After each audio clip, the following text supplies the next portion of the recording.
Movie की शुरुआत होती है एक रिचुअल दर्शाते हुए जिसमें एक व्यक्ति बहुत अजीब सी चीजें कर रहा है। अब सीन कट होते ही दिखाई देता है एक घर जहां पर दो लड़कियां बैठी हुई हैं, किसी का इंतजार कर रही हैं और साथ में घबरा भी रही हैं। एकदम से उन दोनों की नजर एक फोटो पर जाती है जिसमें एक व्यक्ति हवा में लेविटेट कर रहा है, शायद किसी रूहानी ताकत की मदद से। अब ये दोनों लड़कियां जिससे मिलने आई हैं वो एक काला जादू करने वाला इंसान है या शैतान, आप जो भी कहें। इसका नाम है ईसान होजा। एक औरत आके इन दोनों लड़कियों को ईसान के पास ले जाती है। अब इस ओझा के पास आने के बाद वो इनसे इनका नाम पूछता है। इन दोनों लड़कियों में से लेफ्ट साइड वाली लड़की का नाम है ओजनूर। यहाँ पर ये एक बात पूछने आई है कि मेरी जिससे शादी होने वाली है क्या वो मेरे लिए सही है। जिससे शादी होने वाली है उसका नाम है कुदरत और वो इसकी आंटी का बेटा है। अब साथ में एक और लड़की है, ये कौन है? दोस्तों मैं बता दूं इसका जिक्र सिकिन के पार्ट 2 में होगा जो कि बहुत जल्दी आएगा। ओझा कुछ मंत्र पढ़ता है और कुछ जले हुए कोयले के टुकड़े पानी में डाल देता है। वो ये कहता है कि रूहानी ताकत इसका जवाब तुमको खुद देगी। अब ओजनूर के साथ में बैठी लड़की के अंदर रूहानी ताकत आके कहती है कि कुदरत से शादी बिल्कुल मत करना, वो तुम्हारी मौत का कारण बनेगा, हमेशा दूर रहना उससे। अब 12 साल बीत जाते हैं। महीना और साल था मई 2009। एक सीन आता है जहां पर ओजनूर एक आदमी के साथ काफी लड़ाई झगड़ा कर रही है। यह व्यक्ति और कोई नहीं बल्कि कुदरत है जिससे रूहानी ताकत ने ओजनूर को दूर रहने का मशवरा दिया था। इनकी बातों से यह पता लगता है कि ओजनूर 4 मंथ्स प्रेग्नेंट है और इन दोनों के आपस में अफेयर चल रहा था क्योंकि ओजनूर कुदरत से जिस्मानी रूप से प्यार में थी।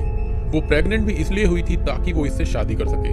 तभी कुदरत गुस्से में इसको धक्का दे देता है और ओजनूर की हालत बिगड़ने लगती है। सीन कट होके हमको 3 लोग दिखाई देते हैं जो कि है एक कुदरत की बीवी नीसा, उसकी अंधी बेटी जायदा और एक पैरालाइज सास जो कि खुद से कुछ नहीं कर सकती।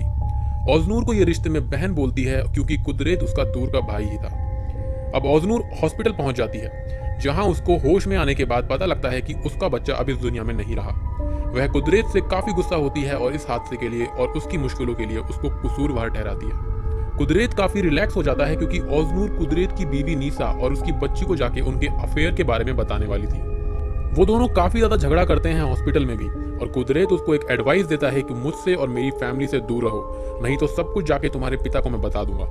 ऐसा कह के वो वहां से चला जाता है और ओजनूर एक बदले की आग में कहती है सिर्फ तुम ही मेरा प्यार हो और कोई नहीं। इन सब टेंशन में कुदरत रोज शराब और सिगरेट पीने लगता है। वो उस रात घर वापस आता है और बहुत परेशान था।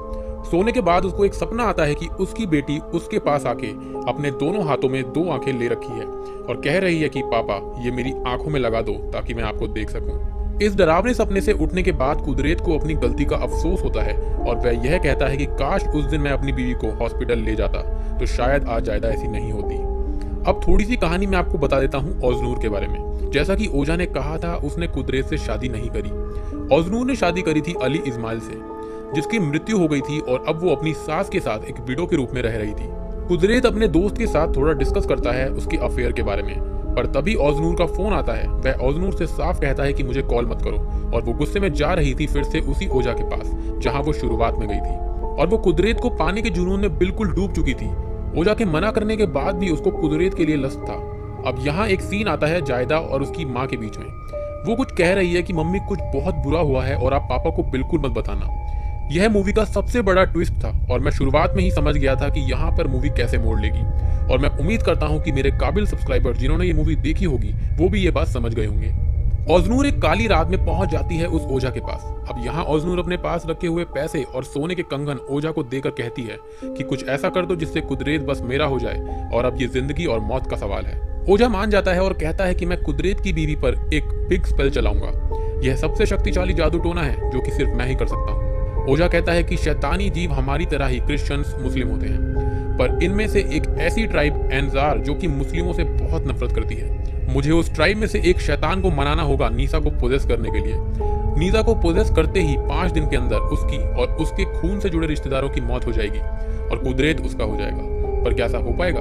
ये बात तो हमें मूवी के अंत में ही पता चलेगी। अब मैं आपको इस पिग स्पेल की विधि बता देता हूँ। एक पिग को काट कर उसकी आंतें निकालनी होंगी, मतलब उसकी इंटेस्टाइन्स। अब उस इंटेस्टाइन को लपेटा जाएगा एक मृत शरीर जो कि हाल ही में मरा हो उसकी शिन बोन यानी कि पैर की हड्डी पर। इंटेस्टाइन को लपेटने से पहले ओझा लिखेगा कुछ ऐसी बातें जो कुरान से उल्टी होंगी। साथ में चाहिए होगा नीसा के खून का कतरा, बाल, नाखून या फिर कुछ ऐसा ही। और सबसे जरूरी चीज उसकी एक फोटो। यह सब उस डीमन को मनाने के लिए किया जा रहा था। ओजनूर मान जाती है और कहती है कि मेरे पास कोई और रास्ता भी नहीं है। तो वो जाती है सीधा कुदरत के घर ये सब चीजें लेने के लिए। वहां पहुंचने पर घर में कुदरत नहीं होता, जो कि उसके लिए काफी अच्छी बात थी। वहां कुदरत की पैरालाइज्ड माँ को कुछ रूहानी ताकतें नजर आती हैं। यह कौन थी, इसके लिए भी सेकंड पार्ट 2 का वेट करिए। तब तक आप मजा लीजिए सेकंड पार्ट 1 का। ऑजनूर बहाना करके जाती है सीधा वॉशरूम में, क्योंकि वॉशरूम से ये चीजें मिलना काफी आसान था।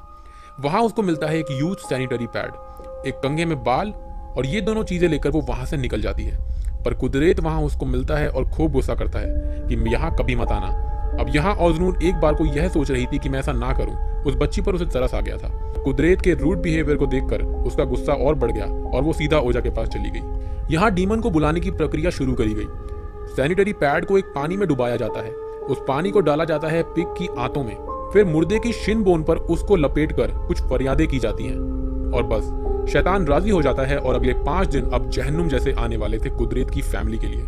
एक खास बात और थी कि नीसा की तस्वीर को 5 दिनों तक कुत्ते के खाने में मिलाकर देने को कहा जाता है। भयानक रातों की शुरुआत होती है 10 मई से। कुदरत के घर में एक सीन आता है जहाँ जायदा अपनी दादी माँ के बाल बना रही है और एकदम से उसको एक ऊंची सी सांस आती है और जायदा अपनी दादी माँ को करके चुप करवाती है। वहाँ कुदरत अपने नशे में धुत होता है। नीसा 12 बजे उठती है अपनी सुबह की प्रेयर्स करने के लिए। प्रेयर करने के बाद उसको बहुत सारे शुकर यानी पिग के कटे हुए सर नीचे गिरते हुए दिखते हैं। वो बहुत डर जाती है और पहली रात का अंत हो जाता है। पर भयानक चीजें तो अभी आने वाली थी।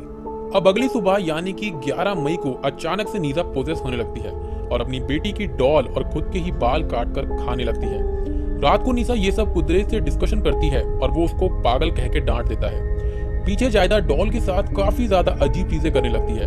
अब इसका ऐसा बिहेवियर क्यों था, ये बात तो आगे ही पता चलेगी। ऑजनूर की तरफ से एक सीन आता है, उसको भी अजीब से एहसास होने लगते हैं। वो रात को सोने जाती है और उसको उसका मृत पति दीवार में सर मारता हुआ दिखाई देता है।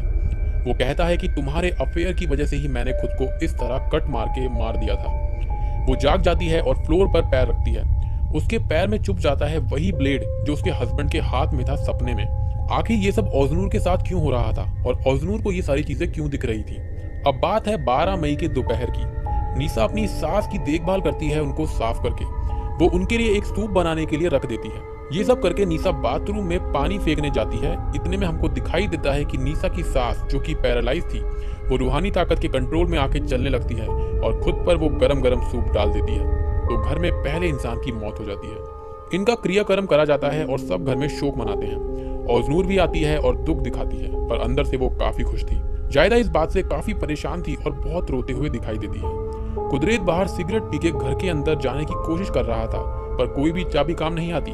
अचानक से ही अपने आप गेट खुल जाता है और अंदर उसको अपनी बेटी की आवाज सुनाई देती है, पापा, पापा। अब अंदर जाते ही कुदरत की बीवी और ऑजनूर एक रूहानी ताकतों के रूप में उसको डराती है। अचानक से वहां भी होती है उसकी बेटी जायदा। वो बहुत घबरा जाता है। उस रात का अंत होता है और 13 मई की सुबह कुदरत अपनी बीवी नीसा की बात मान लेता है। कुदरत एक प्रीस्ट की मदद लेने की बात कह के प्रीस्ट के पास चला जाता है। यहाँ प्रीस्ट एक बॉडी को नहला धुला रहे थे। कुदरत उनसे बात करता है और कहता है कि मेरे घर में कुछ बहुत बुरा हो रहा है। प्रीस्ट बोलते हैं कि तुम्हारे घर में तुम्हारी बीवी एक जिन के द्वारा पोजेस हो गई है।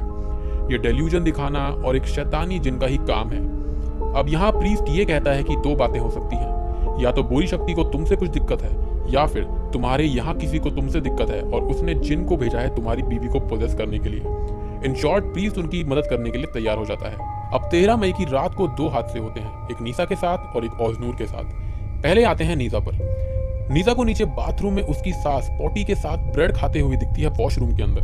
वो बहुत घबरा जाती है और तभी कुदरत आके उसको संभालता है और यह कहता है कि कल हम प्रीस्ट के पास जाएंगे, चिंता मत करो। और तभी वहां ऑजनूर के घर में ऑजनूर नहाकर निकली ही थी, तभी वहां पर लाइट चली जाती है।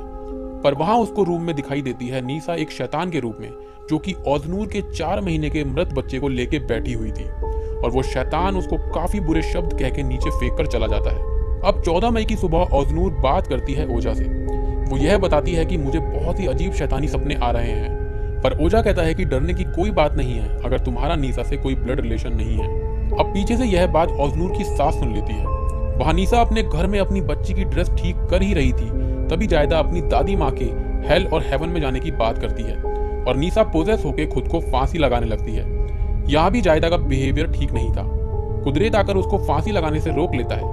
ऑजनूर की सास घर आके सब कुछ उनको बता देती है और बस कुदरत अपनी बीवी को लेकर निकल जाता है ओजा के पास। वहां ओजा ने सारी तैयारी कर ली थी उस जिन को बाहर निकालने के लिए। अब यह 14 मई की रात थी, यानी कि 5वां दिन।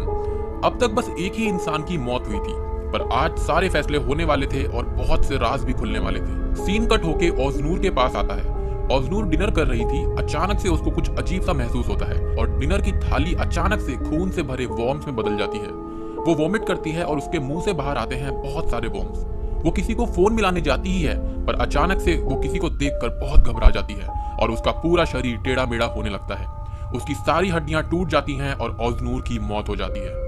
वो कहते हैं ना कि अगर किसी और के लिए गड्ढा खोदोगे तो उसमें आप खुद भी गिर सकते हो, और ओजनूर की बदले की आग में यही हुआ। अब आखिरी स्टेज आती है जहां पर प्रीस्ट नीसा को बैठा देता है एक चेयर पर, जो कि कुरान की किताबों से घिरी हुई थी, ताकि वो जिन वहां से बाहर ना जा पाए। अब नीसा पर झाड़ फूक शुरू होती है। झाड़ फूक करते टाइम काफी सारी चीजें की जाती हैं, जैसे पाक पानी उस पर डाला जाता है और जिन बाहर आने लगता है। वो जिन काफी तकलीफ देता है, पर प्रीस्ट उस पर एक लकड़ी से बने हथियार से वार कर देता है, ये कहकर कि भरोसा रखो, इससे बस जिन बाहर आएगा।